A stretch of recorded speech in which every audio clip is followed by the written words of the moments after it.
Salutations, my friends, and thank you for tuning in to another edition of Factions of Freedom. I'm your host, Noisera, Freedom Faction, whichever one you prefer, and this is actually a special episode where we had on our great friend Christine of I Wake Sheeple, and it is an awesome, informational-packed episode. So without spoiling too much, let's get right into it. This conversation whatever you want to talk about. I feel like it doesn't really matter. I'm going to go off on a few tangents, so you can just and apologize in advance for that. All I can say is no swearing. I like to have it to where, people can... Oh, God. Okay. Oh, God. I'll try my best, okay? Can you bleep it out, or...? I can go back and bleep it out. I'll try really hard. Thank you. That's not easy for me.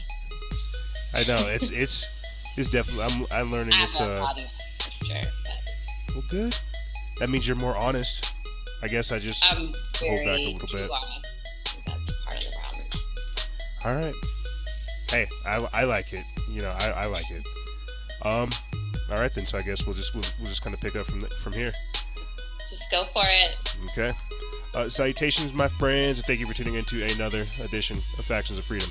I'm your host, Noisera, Freedom Faction, whichever one you prefer, and I'm actually joined by a good friend, I Wake Sheeple. Would you prefer for me to call you by your first name or whatever you prefer? I'll call you Miss Christine if that's okay. That's just fine. Miss Christine. All right, we are joined by Miss Christine, and the reason why I wanted to have her on the show is because this is one of those pages that I definitely followed. Like whenever I first started doing all this, and the information she puts out, I don't know. I feel like I just put out news, but I feel like with the information you put out, it's definitely like thought provoking. It's definitely stuff that people need to hear. Kind of like the alternative, holistic, non-GMO vegan. But like in a good way, giving it like a good and a good and proper kind of representation instead of just like the typical food Nazi, if that sounds strange. Right. I mean, you'd be surprised. People do think that I'm a food Nazi, so I'm glad to hear that, because that is kind of the point of my page, is just to like give you information, and you can just take it and research from there and to figure out what you want to figure out. But I mean, I'm glad, like I said, I'm glad to hear that, because lots of people think I'm telling you what to do, and, this is the only way, and this and that, but, that's not the point. I think you're right. It's not the point. I feel like whenever people are initially confronted with thinking about the concept of where their food comes from, what they're actually ingesting, what's going on in the environment, what that means for them. Obviously there's going to be some initial kickback. They're not going to be comfortable thinking that the life that they've lived has a little bit of toxicity about it. With all the things they put inside of meat, the way they raise animals, the way and this is something that we talk about on the show all the time. The way they kind of poison the earth, and how that eventually bioaccumulates, and how that's going to mess with the planet and such. But whenever you're talking about things like taking your food into your hands, it sounds strange, but these days, eating proper, eating healthy has become like a revolutionary act, and that's what's wild. It is wild, and I think a lot of people get put off because it completely changes obviously what you were taught from the get-go.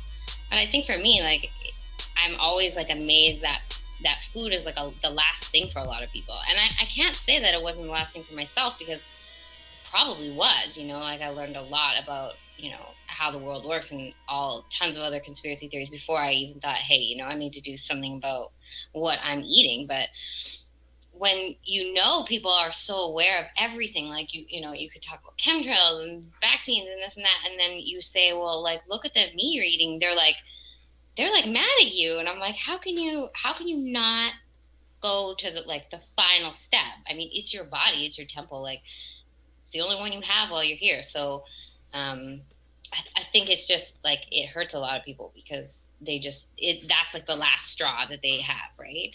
Everything that they've grew up on is wrong, basically. And I mean, yeah, it sucks, but why would you want to keep keep doing that. You've changed every other aspect of your life. Well, I have. I mean, most people that I'm referring to, you know what I mean? So I find it to be very frustrating because a lot of people just like they can't even hear it. They just like tune you out and they just don't want to know, or they'll say, well, I do this instead, or we can't have everything, or I mean, mostly it's that we evolved from meat, so we'll never win that argument. But Not your I don't know, like, go ahead. No, you're right. I definitely agree. And I myself, I'm definitely not saying I've fully switched over to vegan, but I definitely find myself like with this new diet I have, with what I'm intaking, with what I'm like actually putting into my body, like being aware, you know, it's weird because you can actually feel the difference, and I feel like there's like a body, mental, emotional like synchronicity that happens like whenever you are like actually conscious of what you're taking in. Like I find myself eating more pistachios, more walnuts and things like that to find like random protein instead of like going out to go get like a burger or like And several it's so tacos. easy to just like pop a handful of nuts in your hand and you're done. Like, like and again, the protein myth is a whole nother ballgame because I mean you don't really need it, but people like have been brainwashed to believe that. I mean, they're good marketers. They're good marketers for everything, right? So why is that any different than the brainwashing for anything else? But it is funny when you encounter people who are really I always and sometimes I'll post things just for those people, but I don't know. I think it's kind of funny. Like, I mean, I changed my life. I used to weigh like 225 pounds and was totally, like just done for. But I mean, I'm, my life is totally different now. I've lost over 75 pounds and like I feel amazing. And I'd lost weight before, but I never felt like this. I never felt like I feel like everything in my body is in tune with like everything else. And I mean, sometimes I don't eat the most amazing, but I mean, I still eat vegan, but it's so much easier than people think it is. And you just feel good. Like nothing makes you feel like crap, which, is something I'd never experienced before. And I never thought was possible. Like I used to, okay, when I started my page, I would make fun in my head. I never made fun of people online. I would make fun of vegans all the time. Like, how can you live like that? I'm not even lying. I'm 100% telling the truth. I'm not a liar. But I used to always make fun of vegans. Like, how could you live like that? And you need meat and blah, blah, blah. And I used to think, I would go to the farm and buy organic meat and this is the right thing and blah, blah, blah.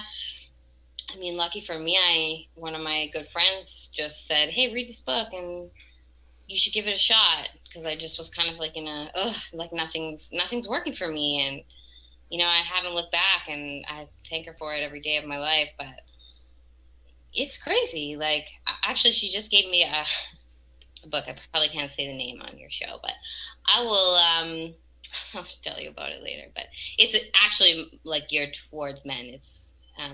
It's kind of like blocks the whole like protein myth and, why men I mean, I'm sure it's like 20 times harder for men to turn vegan because they get the whole, like, you're not a man, you don't eat meat thing, which I can't even imagine. I do love my steak. I'm not gonna lie. Yeah, I mean, I used to too, but I don't even miss it at all. I don't miss meat at all. Like, that doesn't bother me. And I never thought, like, I mean, this is pretty much what every vegan ever says, but I never thought it would be that annoying vegan online who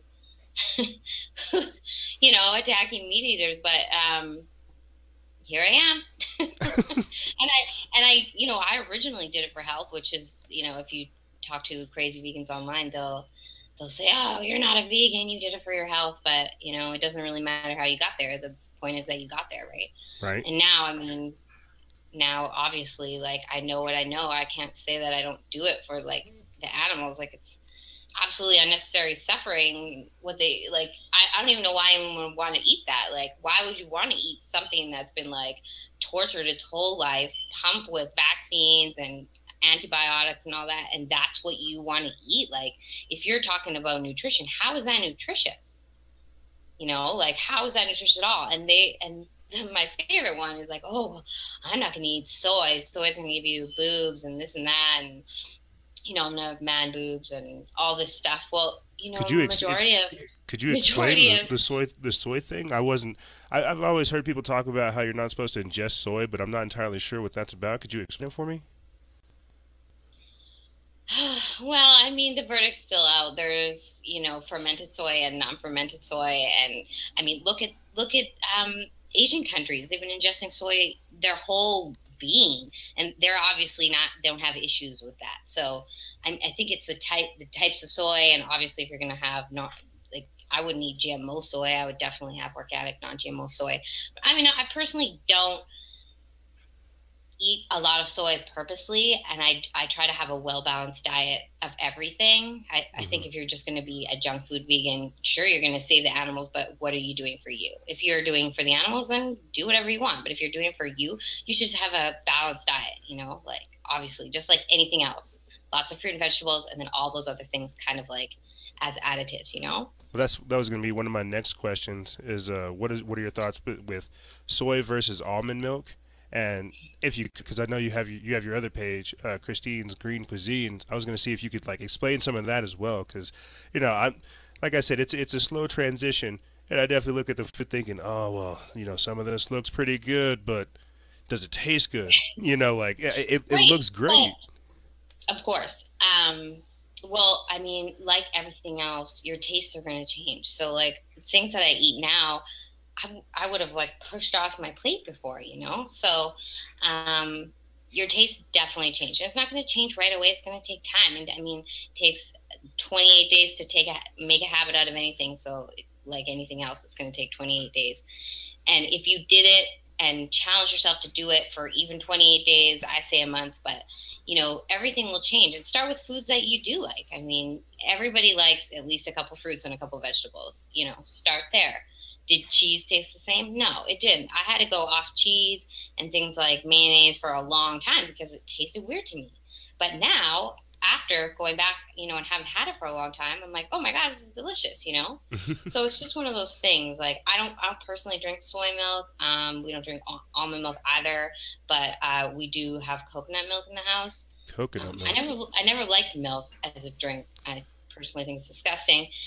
Even when I ate meat, I was never a milk drinker, so I didn't think my son needed to eat it either. So we just have coconut milk, but he doesn't drink it as like a drink. We just use it in cooking and stuff like that. So that's totally like a personal choice. I feel like when it comes to milk, I mean, there's the whole controversy with almonds and how much water it takes to grow an almond and this and that. I just personally don't like the taste of the almond milk. It's thin, it doesn't have a really good flavor. But coconut milk, not in the can, but it looks like almond milk. It doesn't really have a coconut flavor, but I just like the texture of it better. So, again, I'm not drinking it as a drink, so it's different. But I mean, they have everything. They've got rice milk, hemp milk, there's cashew milk, like, and there's all the same types of ice creams too. So we don't really not have anything. You just have to find what you like. And like, there couldn't be a better time to try at least being, I'm not even gonna say vegan because vegan is a whole lifestyle, but plant based. I'm not going to knock anybody for even at least giving it a go because there's so many options out there. I mean, I don't know where you guys live, but like here, even where I live, where there's not a lot of options, there's still options. Like places like New York has the most vegan restaurants per capita. Seattle's the second, I think second. I'm pretty sure California and Portland are like third and fourth, but it's crazy like how many options there are out there. Hmm. No, you're definitely right. Like I said, I find myself making like a slow transition, trying to figure out, Which is fine. I mean, as long as you're aware of it, and I feel like people feel like they have to do everything like overnight. And I mean, that's obviously always great in theory, but like, is it realistic for a lot of people? No, it's not. Like, I had to get to the point where I was like, okay, I'm never gonna eat cheese again. Because I loved cheese. I mean, who doesn't love cheese? Let's be serious, right? right? But I had to get to the point where I was like, because I was off meat for so long, because I didn't never really cared for meat until like I don't know my last couple of years, and then I was like, okay, I'm done. And yeah, it took me a long time, and I just had to say, fine, I'm going to do this, and I'm going to commit to it. I picked a date, here we go, and then bam. And it was easy. Like now, I mean, in the USA, they have like way more options for different types of like nut milk cheese and stuff like that. Here, they're more like soy based and different stuff, but there's still options, you know? So like personally, I just tried to use less things that need cheese. And then, again, come back to it. And now, do they taste good? Yeah. Are they the same? No, it's never going to be the same. But mentally, is it worth it for me? Of course. Like, why is it, you know, why is my greed for cheese okay? Why should some calf be taken away from its mother so that I can have cheese? Like, that doesn't make any sense? No, you're right. You're definitely right, and that stuff goes in. I feel like for the spiritual aspect of things, that stuff, that energy, that definitely goes in. And there's actually science Oh, that proves it. There's like hormones or 100%. Like if you've, I mean, I'm not going to say that all farms are like the videos that you see, but a lot of them are. And people are like, oh, well, I don't buy from those farms. It's like 90% of people buy from those farms. Most people aren't going to their local farm and getting the cow that was just, like that's not happening. So when people say that they don't support that, the fact is they don't have a clue where the stuff comes from, which is sad, right?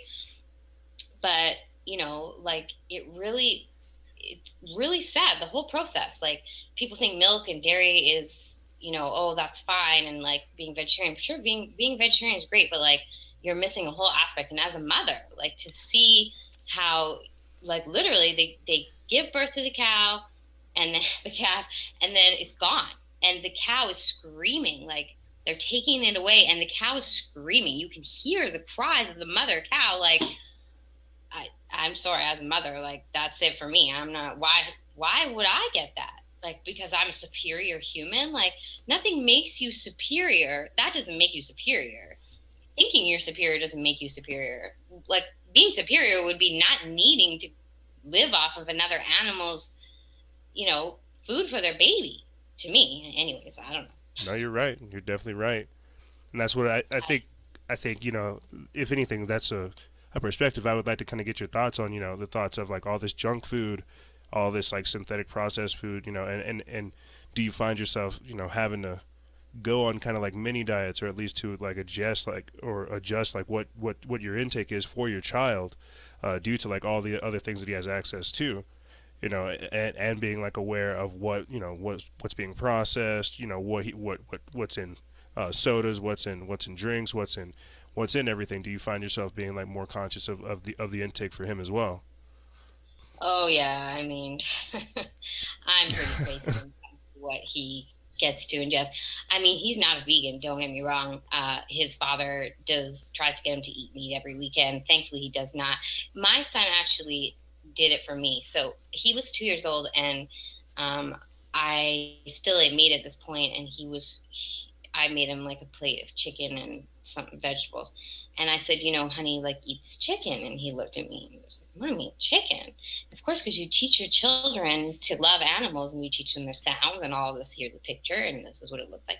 And he was just like, chicken? I was like, yeah, eat the chicken. He was like, bok bok? And I was like, okay, fine. And just like, never going to ask you to eat it again, because it was associating with me teaching him about animals. And then he's like, well, why would I eat this? So he, as a 2-year-old, like if you give kids the option and know, like they're not going to do that. They're only going to do it because you're forcing them to eat it. But if you put like a baby, in with another animal, they're not going to want to eat it. Like that's not how it works. So it's very difficult. For me, because he does eat cheese, and that's hard for me. But eventually, I'm not going to scare him right now. He's 5 years old, but if I try to talk to him about it, and he understands, and he doesn't. He says, "Oh, I don't like that." When I talk to him about dairy and stuff like that, but luckily, the way our school system works is they're not allowed to feed my child anything. So I pack the lunch every day. And, I'm not crazy, because I don't want him to grow up and be like, oh, I never had anything. Because I had a friend who never was allowed to have anything. And so when we got money and stuff, she would just binge eat like all this junk food. And I don't want my son to be like that, right? So I just buy like better alternatives. I've never given him soda. He's not getting soda, but when he does, eventually when he's older, I'll buy him like like Santa Cruz organic soda or something. But he's not going to drink like Coca Cola or anything on my watch, anyways. I mean, again, you have to like think how many things did I ingest when I was young. He's never going to be perfect. I can't block him from everything, right? Like our body is amazing. It has amazing filters, but do I want him ingesting that every day? Obviously not. We don't drink juice. We drink alkaline water. That's all he drinks all day long. Like, I buy him obviously as much organic stuff as I can. He's like a fruit monster. He would eat fruit. Like, I wish he would just be a fruitarian because he literally would eat fruit all day long. Do you guys have a garden at your house? I have a small greenhouse, yeah. Nice. But I have to get it back going because we had a really bad winter. So yeah, so I get to grow, and I like to show him how to grow, even if like nothing. Sometimes they don't turn out because, of course, I don't spray them with anything. So, we usually do strawberries, which go a long way, and cucumbers, peppers, kale, lettuce, spinach, zucchini, things like that. So I definitely like kale chips. I'm a fan of kale chips. Kale chips are amazing, and they're so easy. The only thing bad about them is that they get in your teeth, and you can't hang it with anyone else when you're eating them. But yeah.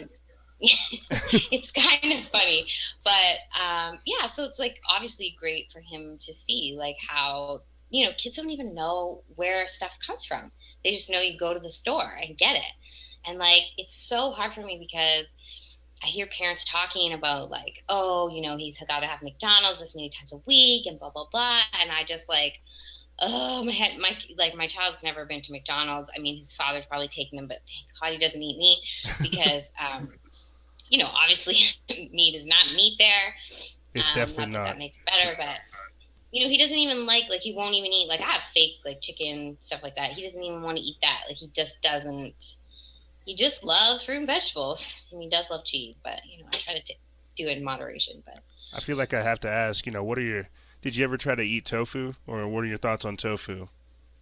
I eat tofu sometimes. Yeah? Personally, I don't like to make tofu because I suck at it. But it's just not something that it's just not something that I want to master either, because I just don't want a lot of tofu in my diet. It's just, that's a personal choice. I know people who eat tofu all the time, and they don't have man boobs, they look fine. But if I go, like, we have this one restaurant in my town. It's got this great tofu scramble for breakfast. So maybe like once a month I'll go there and have that, and it's delicious. But I've tried to make it on my own and completely failed. And again, it's just not something like I really care to even add to my diet. Like Yeah, no, it's kind I of like a feel you. one-off.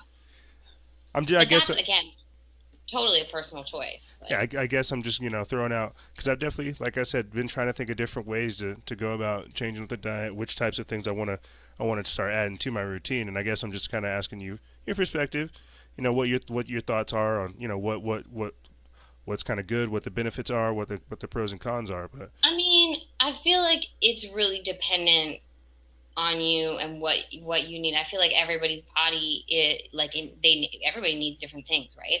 I do follow a lot of vegans that eat tofu like every day, and they're ripped, they look fine, they feel fine, they're not emotional, so all the things you hear about I find are really untrue. And for me, when you think about it, okay, most of your food, your meat, eats soy, as that's its only source of food.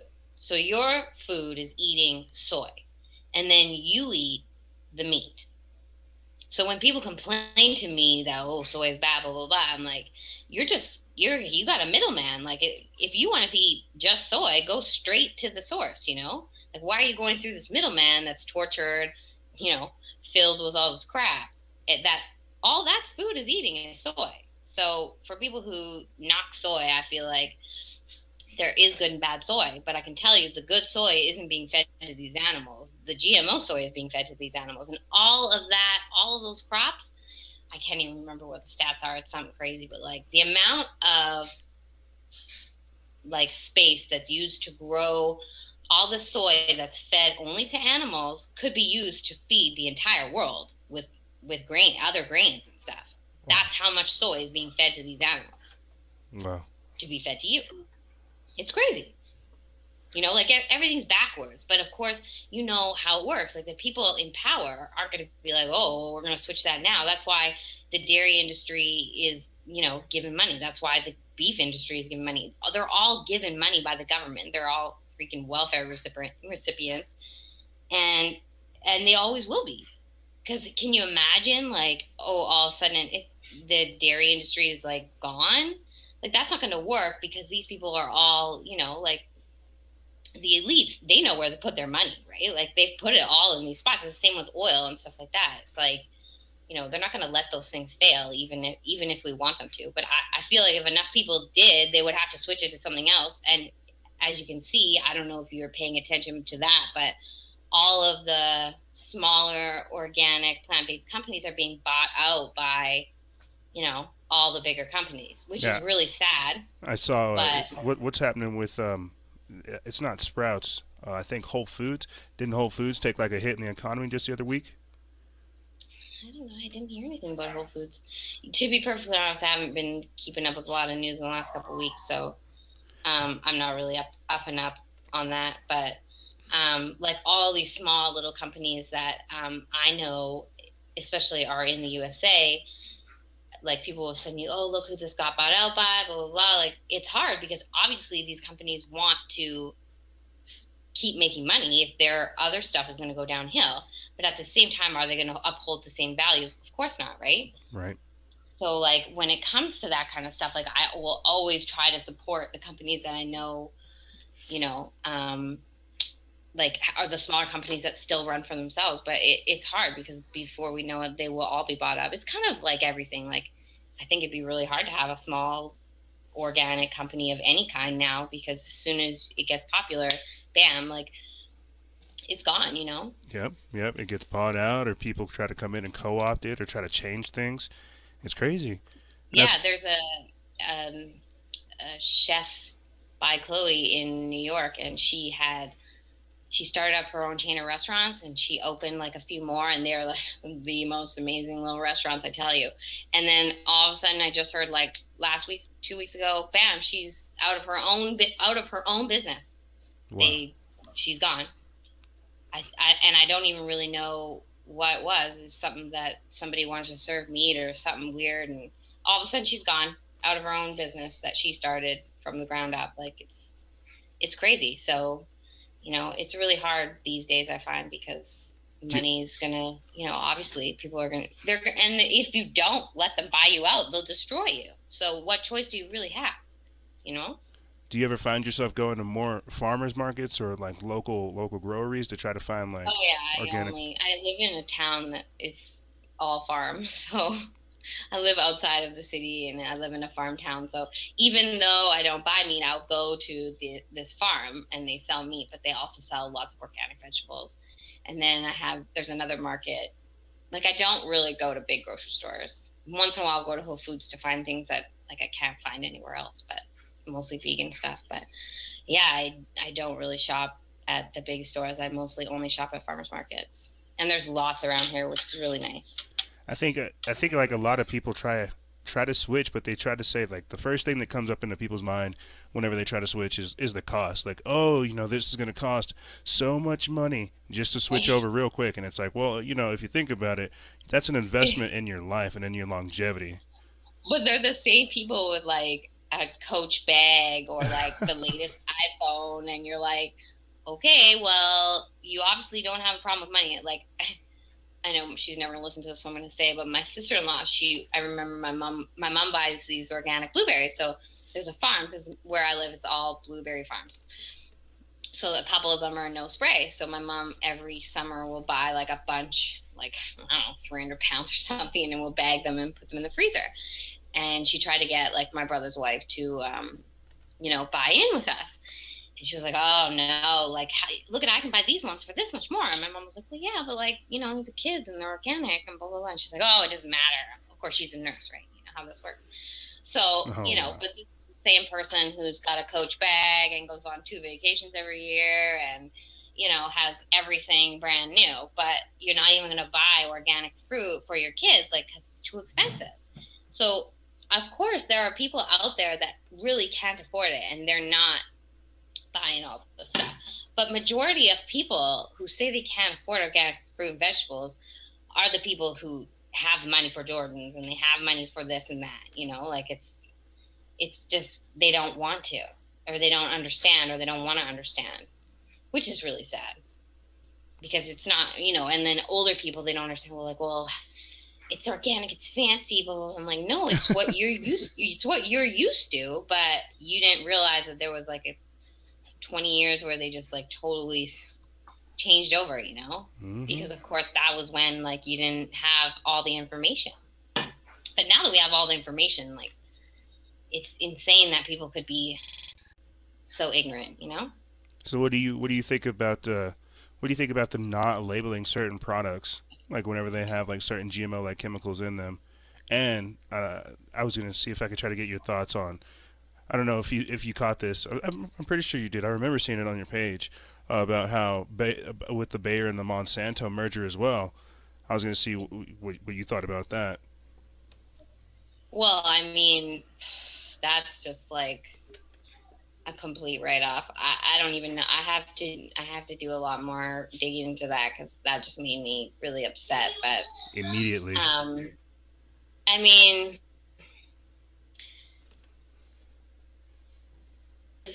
people care and then people don't care. So like money's going to talk and it's always going to talk, and they're just going to keep buying up whatever they can buy up, right? But you, like, if we don't push back and, you know, vote with our dollar, then nothing's ever going to change in that. I mean, it's the same. Like I feel like eventually there's just going to be like two companies that own literally everything. Yeah. And one of those is probably going to be Monsanto, but Monsanto and Apple. right?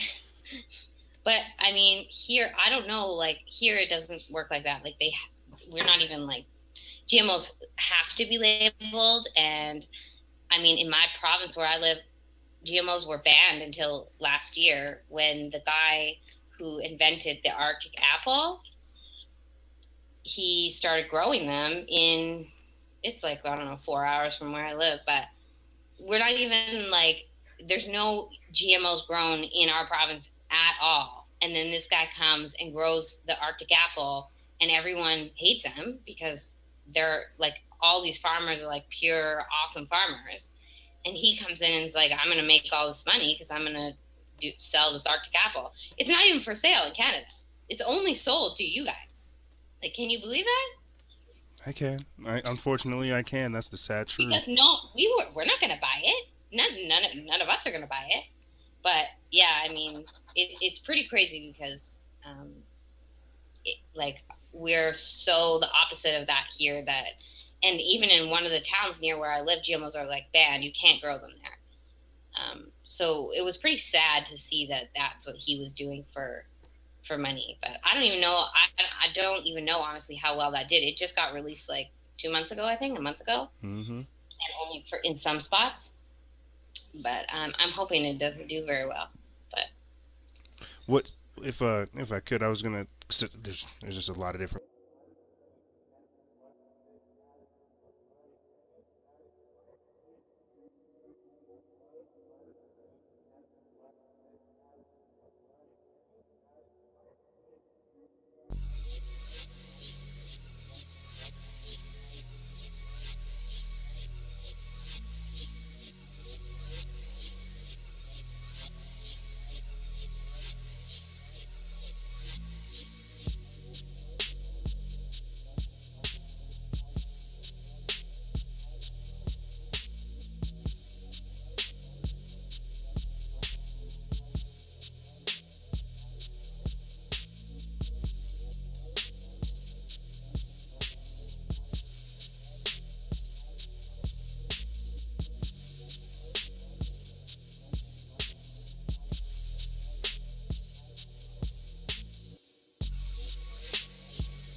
questions I want to have you answer. Okay. But I definitely like appreciate like the kind of health factor that we're on. You know, trying to understand like trying to really understand like or put a face to like what happens whenever you ingest certain types of food, being like conscious of like where it comes from, what was put onto it. You know, they're always spraying pesticides on stuff, or always spraying some kind of like herbicide that Right. has like epigenetic problems that we haven't even seen yet. You know, diseases that could be like sprouting up that we're unaware of. And so, Oh yeah.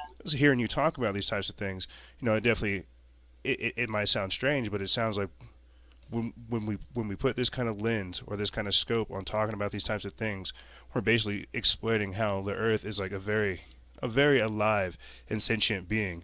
And whenever we're doing these types of things, like spraying these pesticides and these herbicides and whatever they have in these chemtrails, we really are like messing with the rhythm of the planet, like messing with like the biorhythm of how things operate. And I For feel like sure. that changes us entirely as well. So, hearing you talk about these types of things, it for me, it just puts that much more of like a focus onto it, because this is a whole nother lens to try to understand how they're coming at us, how they're trying to depopulate us and dehumanize us, by simply attacking our food. You know, uh, Yeah. and I'm sure you caught this too with Bill Gates and his genetically modified mosquitoes for the whole Zika situation, Yeah. and what happened in South America before that, and then he decided to release them into Florida. And now we have all this other stuff going on, and they're trying to spray these chemtrails in Florida that are only meant to kill these kind of genetically modified mosquitoes. But I don't mean to go on a rant, but the only reason I'm saying all this type of stuff is to say that, like, look at for the people that are listening now, and for later, th- look at everything they are trying to do simply to just say that they come in the name of peace. And look what you have to do, Christina. Literally talk about the just having pure food, or not really causing any problems to the planet, giving back to the earth, trying to tend to the planet, making making alternative meals, and then having to catch slack from people who don't want to realize like the horrors and the underbelly of society through which they get their food. Yeah. It's crazy. It's crazy that like people like they literally hate me for it. I think that's crazy in itself. But I feel like at the same time, we can only do so much, right? Like you can only do the best that you can do, and everyone's best is different, right? And I don't feel like anyone should have to be, I'm here and you're here and this and that. Like everyone's best is different. Everyone has a different struggle and everyone has a different life, and in the end, this is temporary, right? So Right. obviously, like I want to have the best experience here that I can. But am I going to drive myself absolutely insane doing it? Is that the point? Nope. No. So again, that's why I've kind of come off of like the news posting and like I'm not going to say fear mongering, but I'm going to say fear mongering because that's how it makes me react, right? So, I'd kind of just change it to things that like I mean, not that I can change, but that I can change, and just to make people aware of it so they can make their own changes. Because especially with chemtrails, I mean, other than making people aware of it, what can I really do about it? Me as a person, I can't really do anything about it besides making people aware of it, right? I mean, I've been to chemtrail protests, and obviously, I've posted countless videos. I've talked about it. I've done a lot of research, but until we're all aware of it, what are we going to do? And then even then, there's like the people who are just like lots of other things, that people who are like, oh well, they've got to do that for us because again, they've gone and like covered their own butts and said, oh, we're doing this for you, even though they haven't admitted it officially. They'll say we're doing it for you because there's already millions of articles out there that'll say they're chemtrailing to, make the earth cooler and things like that. That's already all out there for when that people do stand up and say, hey, this isn't working, And in fact, it's just them like just polluting and polluting and polluting, and then making all this crazy weather, and people being like, "Oh, it's climate change and it's this and it's that," but like they're just messing with it, and Yep. there's so many reasons, and that's what people are like, well, why would they do that? And like there are countless reasons that they spray us, but like in the end, do I really know which one? You know, like they're all true, and there's a whole bunch of reasons, but you know, the end game reason, do I know? Not really. I mean, at this point, like I'm kind of at the point where I don't even feel like anything. And I hate to talk about this kind of because it sounds bad, but like, it is anything that we're doing. Does it even matter? Because I feel like there's so much going on intergalactically that humans are kind of just like this dumb race of people that like have no idea that there's all these things going on in the universe, and they have no idea that's even going on, right? So I know it's kind of like going out there for you, but No, you're fine. You're amongst friends here. I just feel like there's so much going on, and like our timeline is we're always like, oh, it's gonna happen, it's gonna happen, it's gonna happen, and I've been saying it's gonna happen for like so long.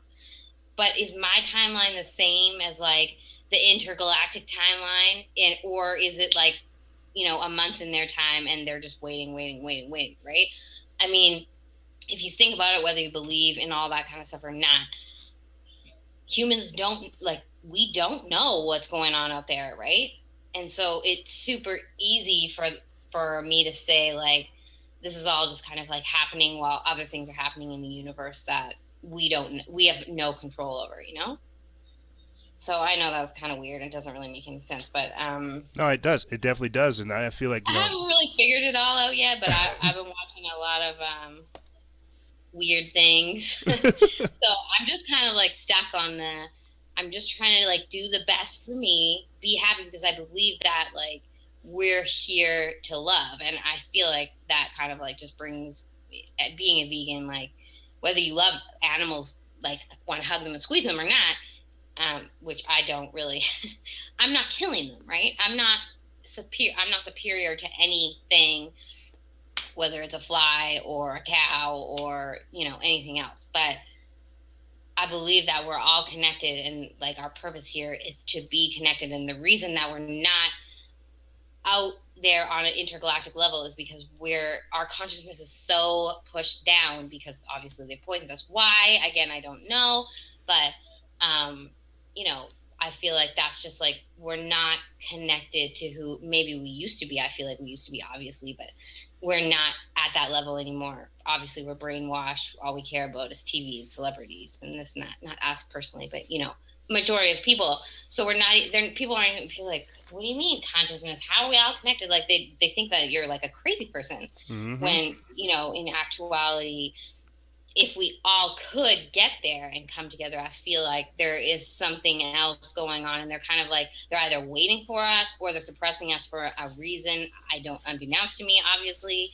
I don't know the answers, but I just feel like, you know, hopefully soon enough we can come together. But there's so many of us that just don't even like that's not even in their realm of thinking that they would even want to be awake or anything like that. So you know. Well, see, that's why I wanted to have you on the show, is because, you know, I feel like coming at things first, you know, incrementally, as we said before, talking about, you know, your food, what you're ingesting, being aware of where it comes from, how that affects you, how that affects the planet, how that affects all of us, the collective consciousness. And that was another question I had written down for later. What are your thoughts on animal consciousness? But to continue on this trend of like our conscious awareness and how it is being suppressed, you know, we really do have to look at that. We really do have to take into consideration that for decades and for generations we have been like systematically suppressed, like spiritually and mentally. And so whenever, you know, whenever you do things, as we mentioned at the start of the show, like taking your health into your hands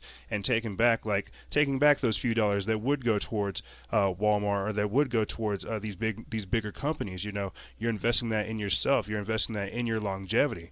And that's how, Yeah. if you ask me, you know, that's how I feel like we create change. That's how we do these certain things, because you're right. You know, there is like a waterfront of things that we are confronted with like every day, and I find myself like being overwhelmed, having to post about it, having to talk about it, and having to like digest it and internalize it. But that's why, like I said, you know, having people like yourself on, they can say, you know what, that's all well and fine, but I decided to take my health into my hands and let that be the revolutionary act, and to try to help further the species, help further this lifestyle of awareness. Because I find a lot of people saying these days, stay woke, or I'm so woke, or things of this I know. nature. And People always say to me, "Oh, you think you're so woke?" I'm like, no. "Yeah, that's totally something I would say." No woke person would ever say that. I know it I don't know, it like triggers me or something. I don't It know. makes you laugh. It really does. I'm like, why is this like our thing? How are we saying this to one another? Like, I get it. It's a lingo. We're saying it right now. It'll change again soon, but I'm gonna be real with you.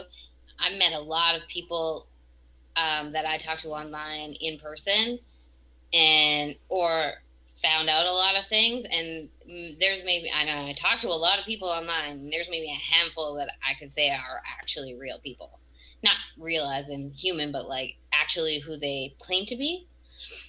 So just be careful out there, and definitely be aware that it is a fad to be woke online, and people don't really, it's not really a thing for a lot of people. So, and it's kind of just like it's a competition. Like, oh, I've got this, and I've never really cared. I just have, from day one, I just posted whatever the hell I wanted, and that's just the way it is. But unfortunately, I found out the hard way that a lot of these people are not really just doing it because that's something they believe in. They're doing it because they figured it was either one, an easy way to get money, two, a way to be famous, or just to like get popularity. And sadly, a lot of guys do it to get women, which is what? like a whole nother ball game. But yeah, like it's crazy, and I'm really sad how few of these people are actually true to what they claim to believe in. So anybody who's, saying I'm woke, this and that, I mean, people, and that's the funny thing, is people always come to me and they say, "Oh, you say you're this and you say you're that." And I'm like, show me where I said that. Like, I don't claim to be anything. I'm just being who I am, giving you information. You can take it or leave it. I don't really care. I don't really like to argue. I mean, sometimes it can be fun, but but it's just one of those things. Is like people have this perception of who you are. Like most people think I'm a guy. I don't really know. I guess that's because most accounts like mine are run by guys. I don't know. Is that why? Maybe, I don't Do you have know. any idea?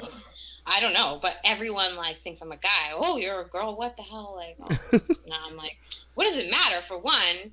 And like, like I feel like 'cause sometimes like I get like a lot of like hatred, like DMs and stuff like that, and then they find out you're a woman. They're like, oh well, I I didn't really didn't mean mean it it. like that.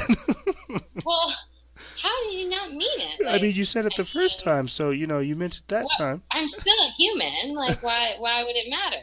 So, I find it really interesting, but also that's kind of why I've like backed off a little bit and don't really engage as much as I used to, which is sad. But I got to do what So No, you're right. I definitely.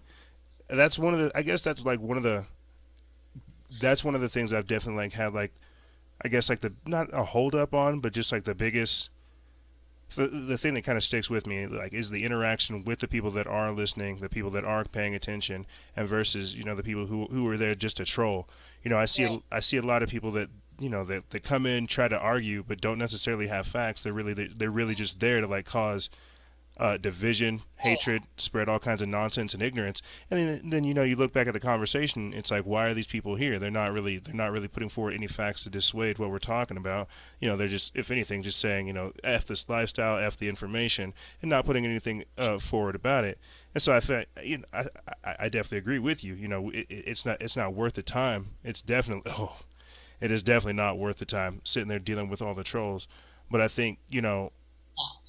being like, But sometimes it's hard. yeah, it's fun. I'll give it to you. It's definitely fun because there's some people that like to try, and being in the position where we're at, just putting out information and things like that. I think a lot of people take it for granted because they don't understand that like this isn't something that you do for popularity. This isn't something that you do just cause, this is something that you do because like this is what you know. This Yeah. you're not doing it to sound cool or to get the chicks. You're doing it because this is what you know. Like, Obviously, I'm here to get the chicks. I mean, duh. don't you No, know but it is. Kylie Jenner? She's so woke, bro. She's so woke. Oh my God, Kim Kardashian posted about chemtrails. Did you see that Pepsi commercial? Oh my God. Yeah, like it is sad, and it's like I love it and I hate it all at the same time. But that doesn't mean I'm not gonna stop. But there are days like where I just definitely don't post as much as I used to. But it really drives me insane is like the people who are like really pro-vaccine, but they have really no idea why, Oh, other than because a doctor told them they should be or something like that. But it's just really frustrating because it's like I never sent this post to your email. I didn't tell you to follow me. I didn't do any of that. So right. you don't want to be here, please carry on. Like I'm not. Or sometimes I'll be like, well, I never asked you to follow me. Like, well, I'm not following you, obviously. I'm like, well, you're on my post, so bye. So Like you I had to don't get here somehow. follow you back, but like I didn't invite you here. I didn't. I'm just putting it out there. You can decide. So I find it really frustrating in that sense because it's just like where people come off and they're like, well, they're lying and this and that. It's like, what kind of doctor is gonna go and lie about like specifically about vaccines? Like, why would they go attempt to lose their job, their credibility, and everything? Why would they do that? They have nothing, absolutely nothing to gain. Nothing monetarily, nothing. They have everything to lose and nothing to gain. And people are still like, oh, like they'll believe every lie told ever about this person.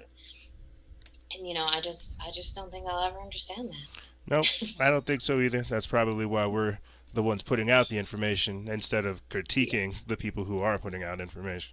That was Right. that was gonna, oh, go ahead. Go ahead. No, go ahead. No, you go ahead. You're fine. I was What I, do you I was just gonna get your opinion because vaccines. And that was definitely a topic I wanted to hit with you heavy because this is something that you talk about on your page all the time, and with your son, I wanted to get your thoughts on that as well. I don't think you live in California, but California has SB 277 and SB 279, which are mandatory vaccinations for children who have to go to homeschool, public school, daycare, et cetera, and that's also for the adults that have to work in those places as well. And I feel like with even with Robert F. Kennedy coming out the other day with his thing on Tucker Carlson's show, explaining some of the lethal ingredients in vaccines. I don't think a lot of people are still aware of what that really means. So if you could I get your opinion on vaccines and what you think all that stuff means? Oh man, here you go. Okay, where do I even begin? Whew, well, I his recent video is great because he breaks that one little clip. He breaks it down in a really good way, basically explaining like why if you broke the vial of mercury, like you would have to leave and get a hazard waste mask and all these things, but you can inject it into your child's bloodstream, and that's perfectly fine. But for me, it's kind of like I could talk about this for 5 days if you wanted me to, but please do. I'm just gonna start.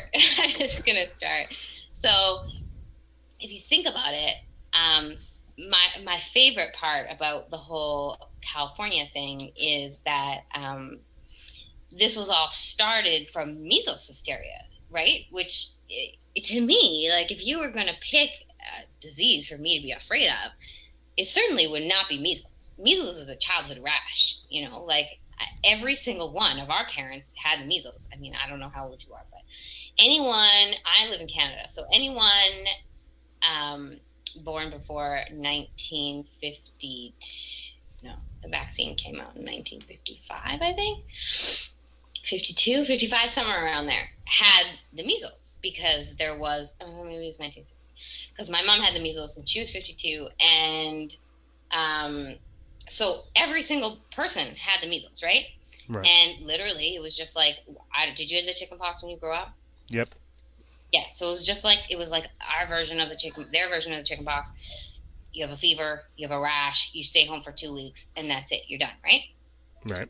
Of course, complications can happen from anything. If you are already sick, if you are, you know, immune compromised, if you have cancer, all of those things, obviously there are going to be, complications from something like the measles.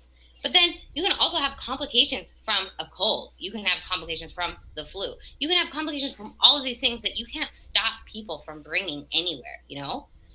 So there's this hysteria about the measles when, most of those people already live there, already had the measles, survived, and are completely fine. And now these are their kids, right?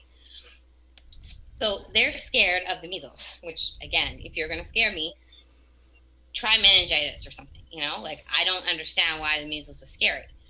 They try to put fear onto you and say, well, it's, my child, they have cancer, they have this, they can't get their vaccines because of whatever reason, so they're at risk. Well, these same kids, why would they go to school? If you can die from the measles, you can die from the flu. You could die from the stomach flu. You could die from a cold. You can't vaccinate against a cold. Anyone can have a cold anywhere you go. You go on a bus, you could go to the playground, you could go to the swimming pool. Anyone can have a cold. These people who they're claiming that we're trying to protect by having everyone vaccinated can die literally from anything. Yep. And I'm sorry, please don't take this the wrong way.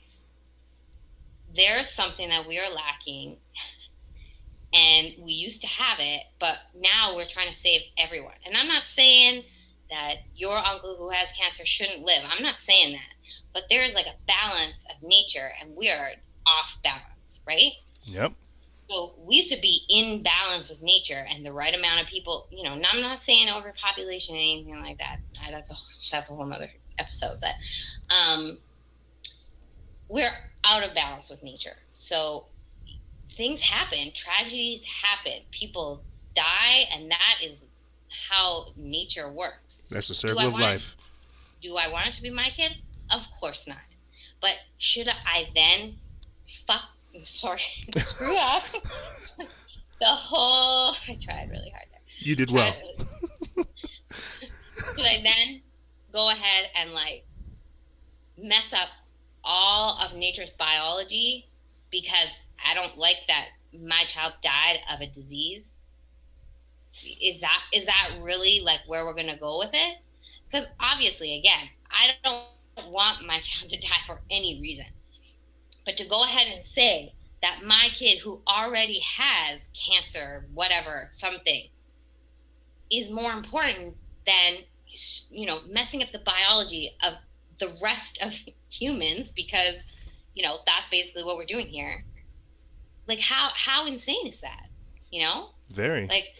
It's very insane and selfish.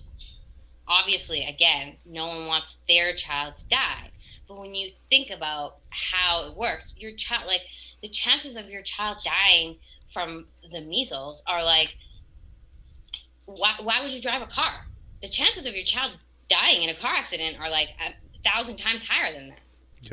And you're gonna say oh, well, that's fine, but I'm gonna go, everybody needs a vaccine.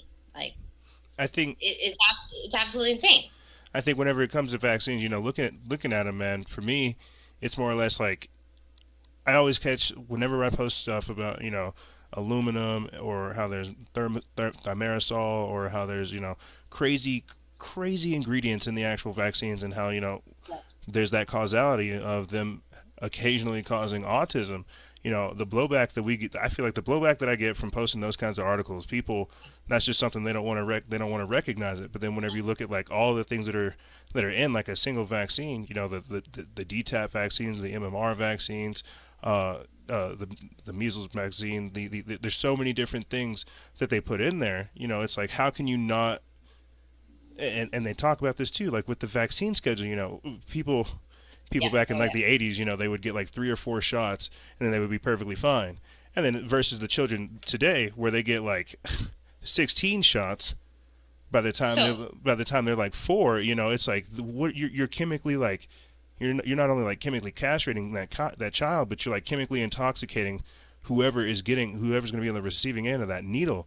And I think a lot of people like don't take the time to realize like you're putting all kinds of different chemicals, metals, even diseases, sometimes like blood from unknown sources, or even synthetic blood to help with the passing of the actual virus. But it's crazy because this is, if you ask me, I feel like it's insanity that we have to talk about this and try to justify the idea that they have to genetically modify, some human could just live. Yeah, they make it sound wild. The crazy part is it's not even 16. It's like they're getting, like, in the USA, they're getting like 60 vaccines before school. So I don't know your guys' schedule exactly. So how it works here is that vaccines are not mandatory. So my son has not received a single vaccine, and oh my God, he's still alive. And he's not walking around with diseases. So the first thing people think is, oh, get your kid away from my kid. But my kid is perfectly healthy. So how can my kid, who has not had any of these diseases, give your kid a disease that he didn't even have? Right. Which is, funny. And then take, I don't know, there was a bunch of measles outbreaks recently in different places, actually, and 80% of the people who got it were already vaccinated. So how does that work? Maybe the vaccine spread the measles. Who knows? Well, of course, but I mean, they always claim an unvaccinated person, which is fine. I mean, an unvaccinated person can also get the measles. If your vaccines are what they claim to be, then if a vaccinated person can also get the measles, how are you supposedly providing, herd immunity if your vaccine doesn't work at all?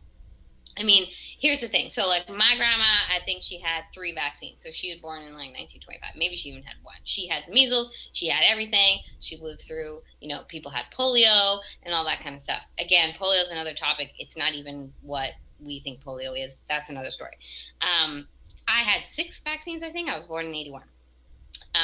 Now, I wish I had the schedule in front of me, actually, but it's like, I think at 2 months, so here we do not have a Hep B vaccine at birth. Now, this is a whole funny one. Now, when you have a baby in the United States, you are supposed to give that baby, brand new baby, a Hep B vaccine.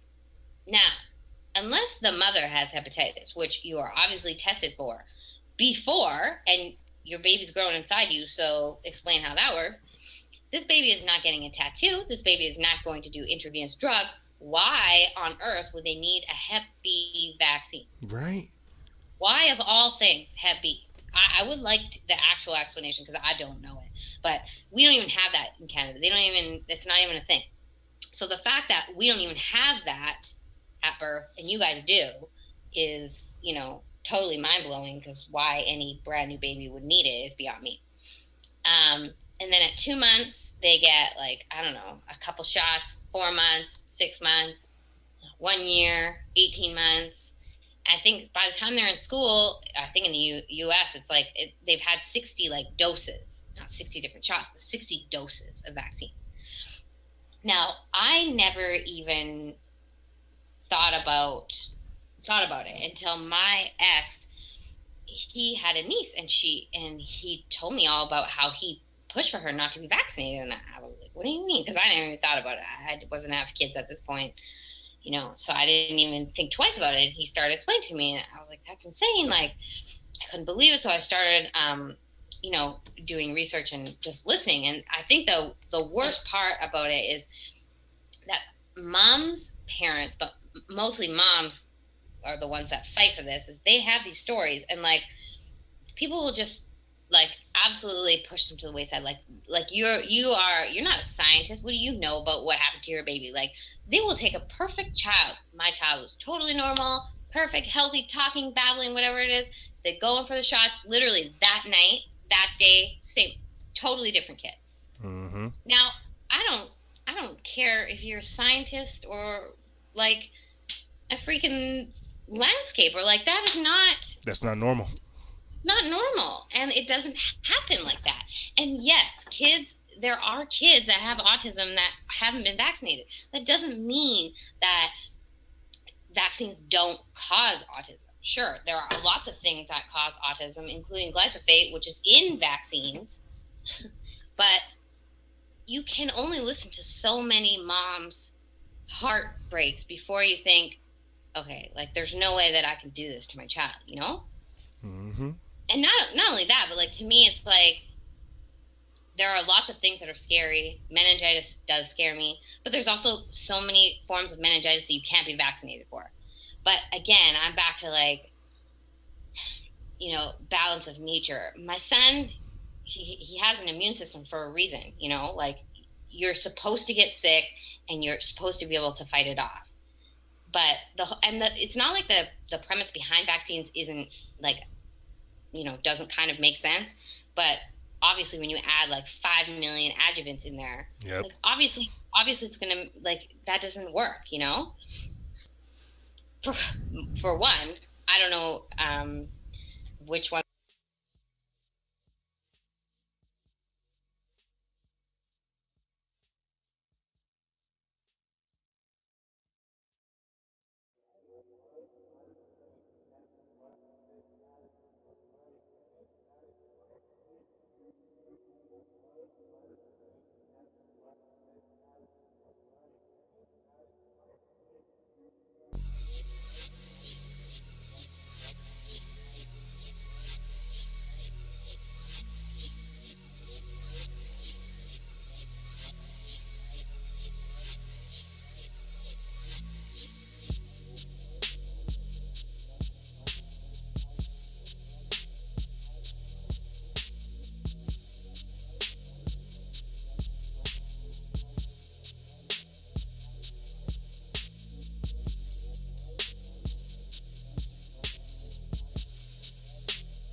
I know some of them have peanut oil adjuvant. Well, I don't know about you, but it's kind of a no-brainer to me that, like, what is it, like 1 in 5 kids now have an allergy to peanuts? Mm-hmm. Well, what do you think is going to happen when you inject like peanut oil into them when they're a tiny baby?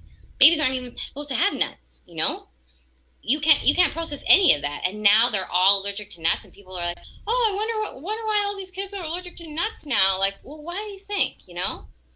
There's also egg adjuvant in there, and I'm allergic to egg. I wonder if that came from that. I have no idea.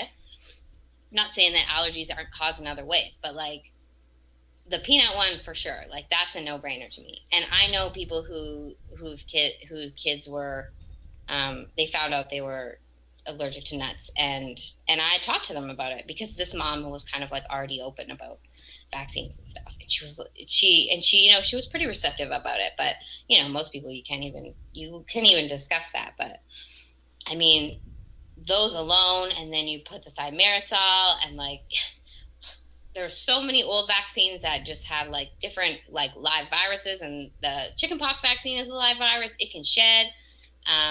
I mean, the flu virus. I was just watching. Did you watch the truth about vaccines? The I saw people posting about it, but I hadn't watched it yet. No. Yeah. Well, they had it for free until this weekend, but I mean, you can obviously buy it and support them. But it is amazing and has so much good information. I would recommend that anybody watch it. Just so much that I was like trying to like take notes. I probably watched it because there was just so much going on. But they really break it down, and like they break down the whole polio thing, and you know, this polio, like it used to be something that everybody got, and it wasn't like, you know, we have picture this like iron lung and like all these different things to do with polio, and like, but it was not like that. So now, you know, people just say, "Oh, you don't have polio, you're welcome." Like it's just they don't even know what they're saying, you know. Mm-hmm. And I think that's kind of the worst part. But Well, do you? there's only like so many times you can watch. I don't know if you've watched any of the Vax Bus. Have you watched any of that? I've started watching some of Robert De Niro's Vaxxed, but I haven't watched. What was it? Vaxxed Bus. If you just YouTube Vax Bus, so there's a bus that was going on the Vax tour as they did the film. Mm-hmm. And it went all around the country, and they would interview different people. So it was like a bus that was set up to do interviews. And oh my gosh, some of the stories, I posted a lot of them. There was one mom, my parents of triplets, and they actually chose to space out their vaccines because they have worries about vaccines. And they got a tainted, I can't even remember which vaccine it is now. It's on my page. But they got a tainted vaccine. And all three of the triplets, like, immediately, 360. And they didn't find out until, it was like, I don't know, like 7 years later or something, that the vaccine itself was tainted. And then by the time they actually were able to find out, it was too late for them to do anything and get anything from it, because you know how it works with the law, and once it passes a certain amount of time, there's nothing you can do about it. And she found out through some nurse that, like, you know, finally filled her in. But it's just insane. And like the HPV vaccine, they're literally like ruining the next generation. They're not going to be able to have kids, you know, like they're aiming at the boys now. I posted one on my page from the Vax Bus, and it's a boy, and he's in like a neck brace, and he's pretty much he's paralyzed from the HPV vaccine. I just saw a commercial the other day, actually, and I don't watch TV, and I was at a friend's house, and it was like this woman, and she was like dying of cancer and in a hospital bed, very sickly, and then it was like all about the HPV vaccine. I was just like the HPV vaccine is it is the worst for like record amounts of like, well, mostly girls, but like they're paralyzed, and they just like crazy things have happened, and there's just like no recognition whatsoever. There's really not. I think that's what scares a lot of people, you know, is that whenever they figure out that with that overnight change, as you were saying before, who can they blame? Like who can they take their grievances to? You know, whenever Merck makes their Gardasil vaccines or the HPV vaccines. That's the funny part. So the funny part about all this is, and as I'm sure you saw the clip where Robert F. Kennedy was talking about it. It was 1989, and they switched the law, so you can't sue a vaccine manufacturer, even though we have VAERS, which is a reporting site for adverse reactions to vaccines, even though they don't cause adverse. There's a reporting site.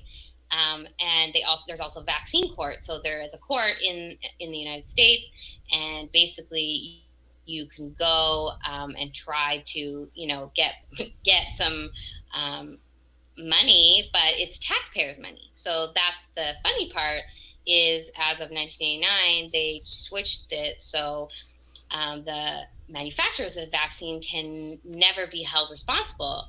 So obviously, if you aren't going to be held responsible, why would you care what kind of, like what happens to with your stuff, Yep. That's like saying like a car manufacturer they never have to do a recall, like you can, and I always use this as an example. If you're a car manufacturer, you're not going to recall until enough people have died. That's just how it works, until they basically force you to recall when enough people have died.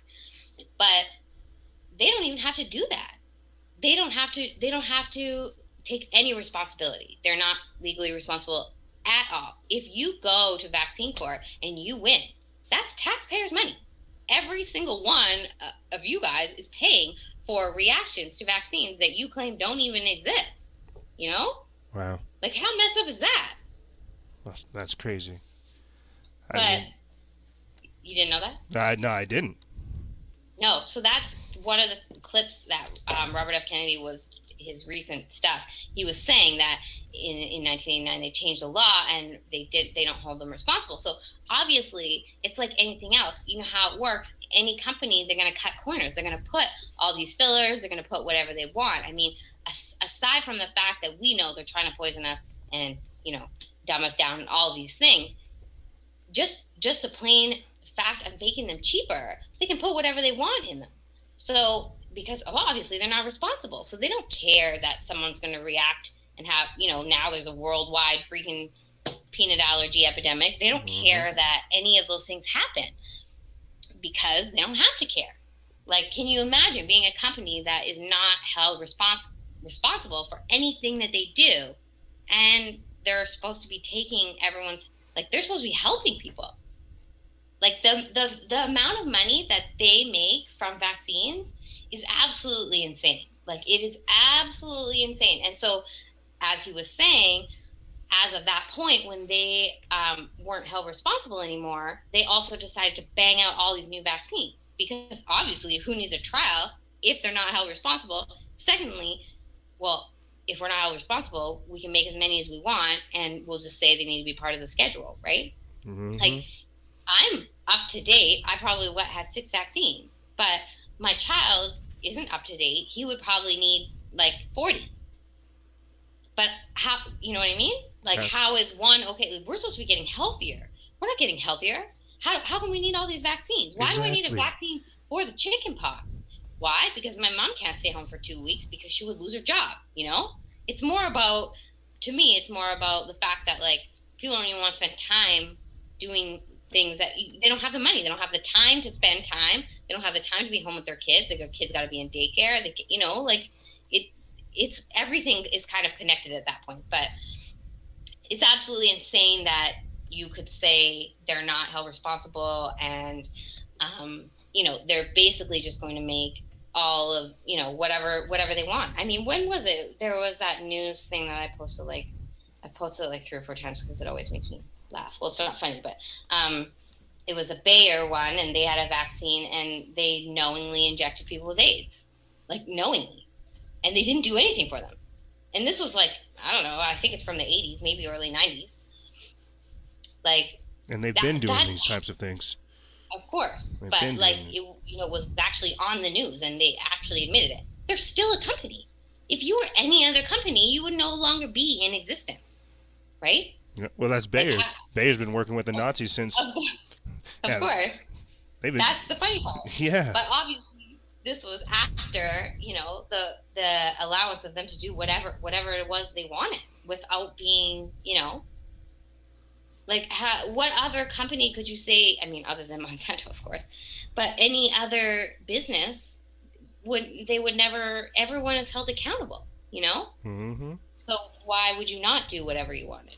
I think that's. But I mean, go ahead. I was just gonna say, I think that's why a lot of people with that Bayer Monsanto merger, that's what's got a lot of people kind of on edge, because that whole concept of literally having like the world's leading producer of genetically modified organisms and then an old Nazi pharmaceutical company coming together, that does not sound like that's a benefit to humanity at all. You know, that's No, I and mean, that's. Oh, go ahead. it's no, it's just it's not. It's I mean, to me, whether they're merged or not, they're gonna be just as evil separately. So, Yep. in my head, it doesn't really make like it's awful, but I mean, they have the same goal in the end, right?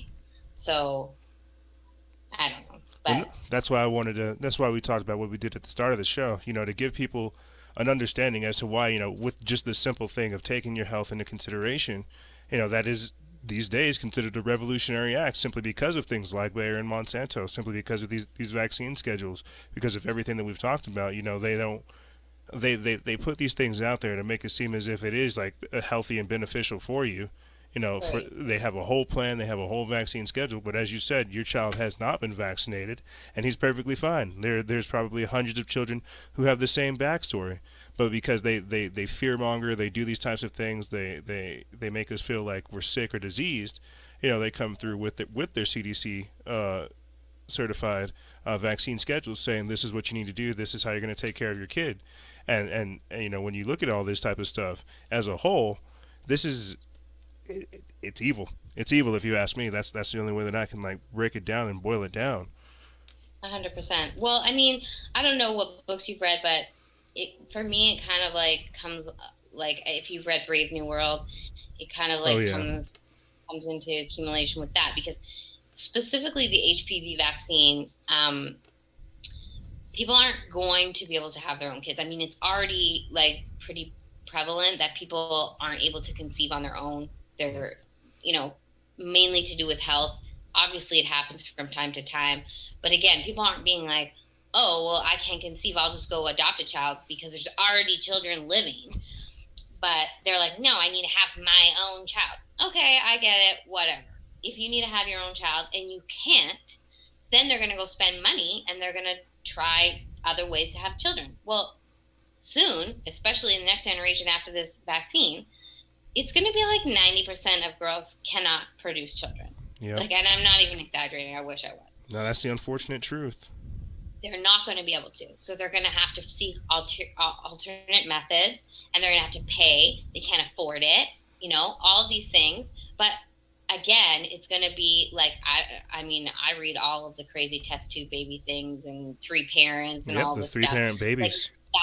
that's coming because you can imagine if everyone's going to go to this point to like, I have a child, then they're going to be like, well, I want it to be this and this and that and this because I'm only getting one because I can only afford one, The right? genetic So modification. now they're going to be totally switching it up and changing all that. And then there's going to be the other, say, third of the population who can't even function on their own because they have all these crazy things, including autism, that like makes them function on their own. Like, sure, some people with autism are fine and they can function, but a lot of them cannot, you know, and they're not going to be able to grow up and have a job and have a regular life like everyone else.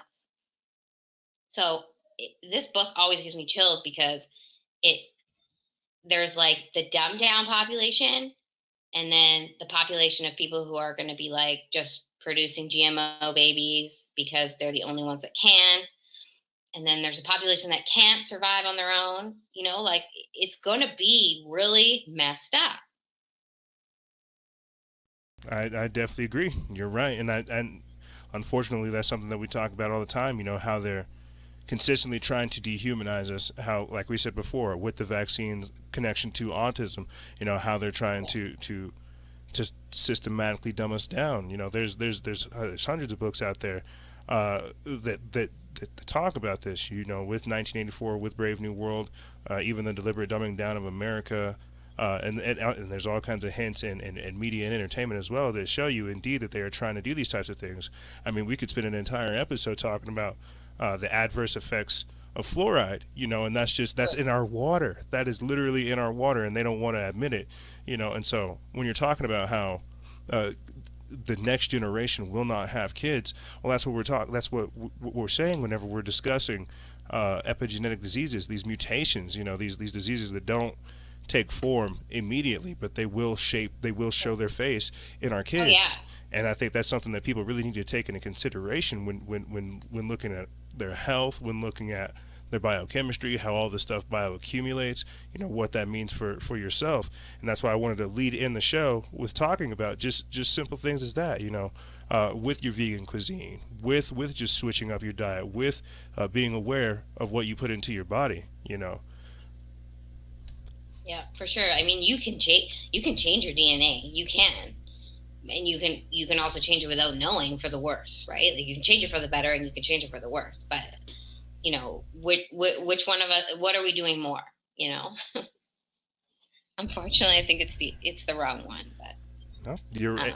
It's a slow process. It is definitely a slow process. And I feel like, people like yourself, because like I said, you're definitely one of the pages that I followed before I started doing all this. It was you and definitely like a handful of other pages out there that were just putting out this kind of information, definitely saying, do you see where your meat comes from? Have you ever thought about that? Have you ever thought about, what happens whenever you take a shot, or have you ever thought about any of these types of things? It's pages like yours, that have helped in understanding the depths at which all this stuff goes. So I definitely want to say thank you, for that, because I know, being in the position I'm in now, I definitely understand people and their nonsense. So I want to say thank you for, putting yourself out there beforehand. Well, thank you for caring. Well, Christine, where can people find more of your work? And I was going to ask you beforehand, have you ever thought about making like a cookbook, like a vegan cookbook? Yeah, I have.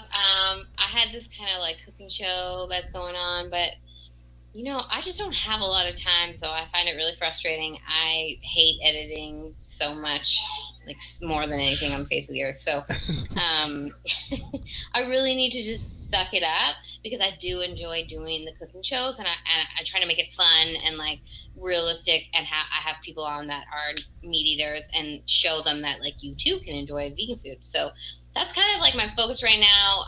I tried to just do like the health and the cooking and stuff like that. I thought about a book, but I don't know. I feel like people are past that. But everybody just wants everything free. You know how that works. So yep. I'm not like I don't put anything as in I'll never do that. But right now I'm going to work on doing more of the YouTube, because I find that to be also beneficial to me, which I'm trying to do more of as well. So, yeah, you can just, if you want to learn more about healthy eating, you can follow my page, Christine's Green Cuisine, same name on YouTube, and I'm gonna make a big effort to put out more videos, because, yeah, I've kind of been slacking. So. You're among friends here. That's definitely something we're familiar with, is having to play catch up with ourselves. Yeah, it's true. Well, I want to say thank you for coming on, Christine, and spending your time, because setting this up, we didn't even talk about the censorship, about like all the other stuff that you're facing. We'll have to have another show. Oh, we'll definitely have to have you back on. Really, it was a pleasure having you on. Well, thank you for having me. I'll talk to you real soon. Okay. Take care. Take care. There she was. That was Christine.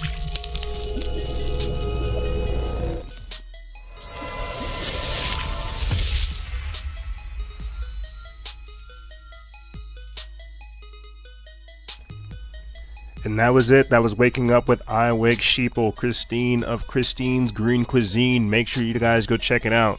And here on the show, we definitely try to talk about a lot of fringe topics, a lot of things that make you guys think about, what's going on in the world, what that means for us. And, obviously the conversation between me and Christine went very well. And if you guys want to hear more, definitely check out our exclusive portion to this, because we continue to have another part of the conversation, which could have been another episode entirely. It's like an hour long. But, I wanted to have her on to kind of talk about the kind of fundamentals of what it means to try to take your health into your hands, and to try to be more healthy and be more conscious.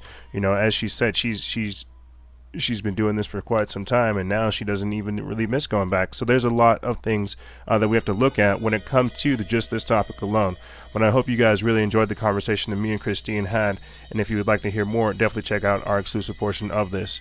If you guys have any questions, feel free to email me. I'll have it in the description bar below. Or if you'd like to leave us a voicemail, please do so at 843-900-6296.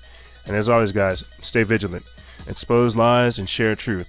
This is Noisera, Freedom Faction, out.